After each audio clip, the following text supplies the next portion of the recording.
do you guys have anything to add for tonight? I got a topic I want to throw at you guys, and I want you guys to put some thought into it here for a second. So there's an article in the Athletic today, and the headline is "As the gap between AAA and MLB widens, is the minor league reset fading away?" And in the article, they talk about Spencer Torkelson, who Sean has liked since he first came up. Torkelson can hit; he's a beast. He hits a lot of bombs. He had a really rough go of it this year, and they sent him down to AAA. And they were talking to AJ Hinch, and AJ Hinch said the problem is the gap between AAA and Major League Baseball has gotten so big that it's really becoming a lose-lose for the player. If we send him down and he does well, we just go, well, it's AAA. If he doesn't do well, we hammer him about performance and basically say he can't cut it. And we've seen that with Bobby Dahlbeck in Boston. He goes to Worcester and hits 30 bombs, and they're 500 footers. But he comes to Fenway, it's 200. There's a lot of talk around the league that the gap between the two has grown so large that you really can't send guys back down once you bring them back up because they're not getting enough out of it to come back up. So with all that being said, I wanted to throw the question at you guys. One, do you feel like the gap really is that big? And two, what do you do with a struggling player like a Spencer Torkelson, like a Bobby Dahlbeck, like a Jackson Holiday? Do you keep them up and let them struggle, or do you send them back down knowing that maybe it doesn't get them back? What do you do? That's a really hard question. I know. That's why I asked. I mean, I think it's a couple things. It's the plethora of young talent that is coming up and making impacts on these teams right away. I mean, you look at the whole Cincinnati Reds roster last year, that's going to naturally push guys out, right? I don't know what I'm trying to make with that point, but like, I don't know. Like, there is a gap for sure. I mean, if the guys were good enough to be in the major leagues, they'd already be there, right? So like, there has to be a talent gap. But is it is the talent too watered down across the league because you have, 5 teams in each organization? Is that the issue? I don't know. I mean, there could be a lot of reasons for it. But if you're the GM of the Tigers trying to manage Torkelson, or you're trying to manage a guy like Bobby Dahlbeck who's too good for AAA but not good enough for the MLB, like, what do you do? You're not gonna give him a roster spot on the MLB roster if he's not performing. So he's just gonna sit in AAA and hit 45 bombs all over 500 feet. That is what it is. Mm-hmm. And then you try to give him chances at certain point. There's going to be injuries at the major league level. Be like, hey, bud, this is your, second, third shot. Like, come up, give it a chance.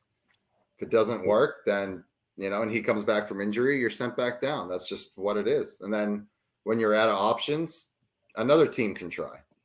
I don't know. It's a very interesting question. Yeah. What about you, Sean?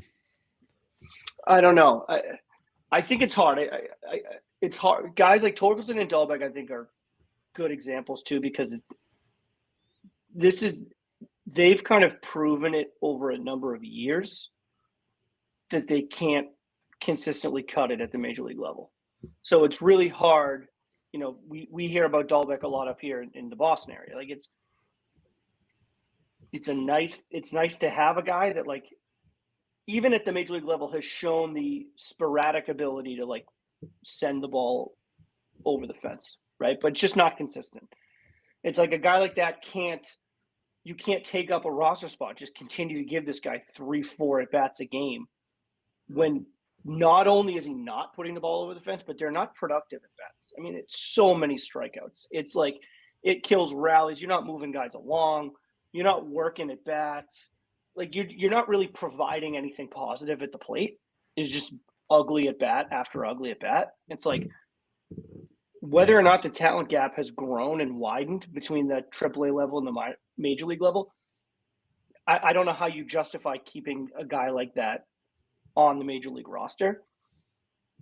I think it's more of an interesting thought to kind of think about, like, because I do probably, the more I think about it, I think the talent gap probably has widened between AAA and Major League Baseball. And like, I think you have to start to ask, like, well, why? Like, what? Like, is it a player development issue? Like, are we continually seeing it? Is it the same group of players that we're seeing, like the same organizations, I should say, are the ones that are struggling to develop the talent in the minors? And is that why?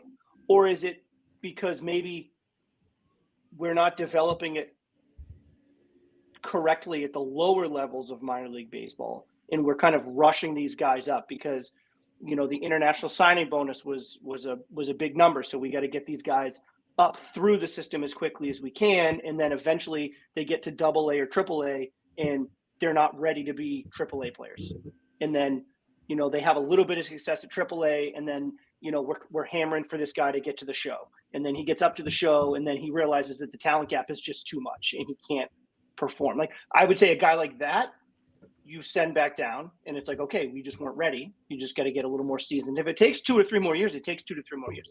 Yep. And as much as, like, up here in the Boston area, people are hammering the Sox for, you know, Marcelo Mayer. We've heard about Marcelo Mayer. I think the Sox are doing the right thing with Marcelo Mayer. I do. I mean, it's I don't, like, they don't love it up here that this guy's going to be, what, 4, 5, 6 years in minor league baseball. But sometimes you need that. Like, more often than not, I would say you need that. Yeah. Right. Like, not like there's no Bryce Harpers don't grow on trees. Yeah, no, they don't. Like, it's Right. it's okay to draft a kid from high school high in the first round and then take your time developing him at every level, particularly the lower levels of minor league baseball. Yeah, and I agree with you there. There's a right answer. I don't think there's a right answer. I think it's an interesting conversation is to say, okay, I think we can probably all agree that the gap is widening between AAA and Major League Baseball, but why? I don't think the players are less talented. I don't think you're getting less talented players. If anything, you might be able to argue that the raw talent on these players is probably more talented. So then it begs the question, like, are we just not developing? Is the whole purpose of them being, you know, starting in, you know, short season single A, is the whole purpose to rush them through the system? Or is it to develop them so that when they do get there, if it takes 6 years, 5 years? I don't know. Yeah, I think your point about Mayers, like, is perfect because of, look what happened to Jackson Holiday. Drafted out of high school, kind of rushed. I mean, he tore up the minor leagues. I get it. You got to give that kid a shot. But then you're sending him back down to develop. And I agree with you. I think the Red Sox have handled Marcelo Mayer the correct way. Just not quite the right time to bring him up, because you don't want him to come up in the bright lights of Boston and lay an egg, kind of like Jackson Holiday did, right? So I don't you're kind really of protecting him. I don't have too much of an issue with the way that Baltimore did it with Holiday, though, just because, to your point, he was so young and he, like, demolished every level of minor league baseball. It's like, you do have to give him a chance, but he's also incredibly young to where it's like you send him down and you're like, all right, it just wasn't the right time for you. Like, you still have things to work on, things to develop. Like, I don't think a kid like that being so young, I don't think there's any harm in just continually getting him at bats where he's seeing positive results, because it's such a mental game. Right. Regardless of what the talent gap is, a guy like Jackson Holiday can only benefit from seeing successful at bats in AAA. He can only benefit. Bobby Dahlbeck can't benefit from seeing positive at bats at AAA, because we are consistently seeing him get to Major League Baseball and fall on his face. And I think Torkelson is dangerously close to getting to that level. I know he's only been a couple of years. Like, he is still pretty young, but it's like, I think it would have been better for Detroit to try this Torkelson experience, and then as soon as he started to struggle, then you send him down. Like, I think he stayed in Major League Baseball for too long last year, to where now I'm not so sure what he's going to get from seeing positive at bats at AAA. And I know I'm splitting hairs, but I really do see a difference between the way Torkelson was handled and the way Holiday's being handled. I'm not so sure what Torque is going to get from going down to the minors and hitting, 325 and, slugging a billion and putting all sorts of baseballs over the fence. Yeah. So in the article, they actually talked about Torkelson. They sent him down to AAA with one specific goal, to get better at hitting elite fastballs. What they were finding was that the mid to high 90 juice, which we talked about with guys like Pete Alonso, he just couldn't catch up to. And I think the reality is you look across the leagues, a lot of guys that can't catch up to those pitches. Everybody throws 100. I mean, obviously not everybody, but we talked about the fact that, Pete Alonso's got one of the lowest batting averages in baseball against a high 90s fastball. That unfortunately is a factor. But some of the feedback they got from Nick Martini, Cincinnati Reds outfielder, one of the comments he made that really stuck with me was he said, when I first got there, AAA, there were more older guys, maybe more pitchability and stuff. You'd face guys with 6 years, 7 years experience. Now it's more of like a prospectish league. If they're not, teams aren't hanging on to the 32-year-old guy who's a solid pitcher. They're cutting him. They're DFAing a guy like that and bringing up the young guy who throws 100. And what they're saying is that older pitchers who hit the corners are getting phased out in favor of stuff-heavy prospects. And once they see the stuff, they bring it to the major leagues. And that may mean that a guy who's a starter in AAA ends up in the bullpen for somebody, but because he throws 100, he's in the express line to the major leagues. So the issue is the fact that you don't have those pitchers in AAA. They're getting run to the major leagues, and you don't see them. So the comment from Martini and a couple other guys was, we don't have the guys throwing 100 in AAA anymore. The minute they see that velocity, they go to the big club. So a lot of these young guys coming up are struggling with elite fastballs and elite velocity because they're really not seeing it. Are they seeing guys thrown in the 90s? Yeah, absolutely. But are they seeing consistent diets of guys in the 97, 98, 99 range? No, because those guys are all getting the fast pass to go up to the major leagues. Yeah, and that's the gap right there. I mean, that's the gap for the hitters. That's the gap for the pitchers too, right? I mean, all the guys that can hit are in the major leagues. All the guys that can are in AAA. All the guys that can pitch are in the major leagues. All the guys that can't are in AAA. So, that's. And I think it speaks to what we've talked about a lot, which is this is really a pitcher league. You aren't going out there trying to string 3 or 4 hits together. You're trying to just launch one because you may only get one. Yeah.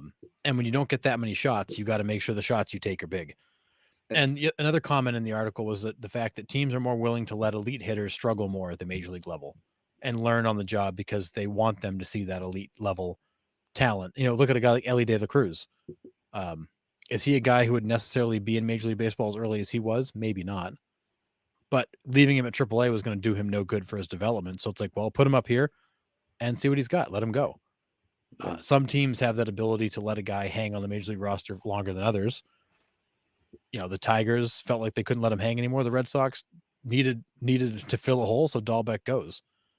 But it is interesting because this is now like a thing that's being talked about around the league, that AAA and MLB is such a wide gap. It's hard to use AAA to develop, but you still need to send these guys somewhere when they struggle. So how do you maximize what you can get out of AAA?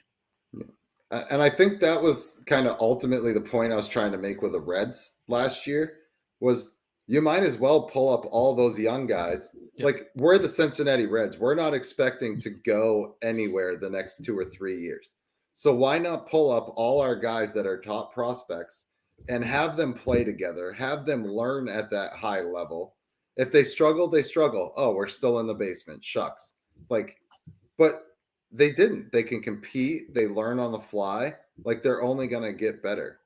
But when you do that, when you pull up all your top prospects, then AAA doesn't have a great team, right? So that, again, contributes to that gap. So, I mean, it's a ton of factors like you just all listed out, but you're right. It's the high velocity stuff. It's like you throw 100, you're going to the show. That's it. Yep.